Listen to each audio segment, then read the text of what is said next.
హైదరాబాద్ శివారు షాద్నగర్ పరిశ్రమలో ప్రమాదం జరిగింది. సౌత్ గ్లాస్ పరిశ్రమలో కంప్రెషర్ పేలి 6 కార్మికులు మృతి చెందగా 15 మంది గాయపడ్డారు.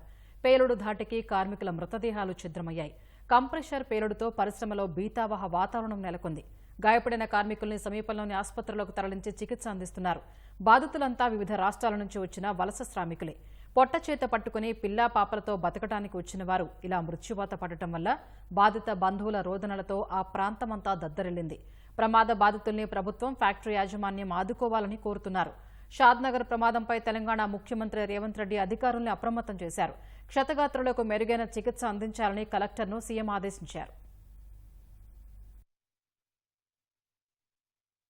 ఊరుగులు ఆవరణలో ఉన్నటువంటి సౌత్ గ్లాస్ ఇండియా ఫ్యాక్టరీలో ఈరోజు పెద్ద ఎత్తున పీవీబీ ఆటోక్లేవ్ అనే గ్యాస్ ఉన్నటువంటి పరికరం ఏదైతే ఉందో అది పేలి దాదాపు ఒక 10 మంది వరకు కార్మికులు చనిపోవచ్చు. అంచనాగా ఇక్కడ ఉన్నటువంటి బాడీలు ఒక 6 మందివి కనిపిస్తా ఉన్నాయి. ఇంకొక 4 బాడీలు ఎక్కడ చూసినా దొరకనటువంటి పరిస్థితి. ఒక 10 మంది అని కంపెనీ వాళ్ళ అంచనా. అదేవిధంగా పోలీసు వాళ్ళు కూడా రావడం జరిగింది. వాళ్ళు కూడా 10 మంది వరకు చనిపోవచ్చు అనే అంచనా మాకు చెప్తా ఉన్నారు.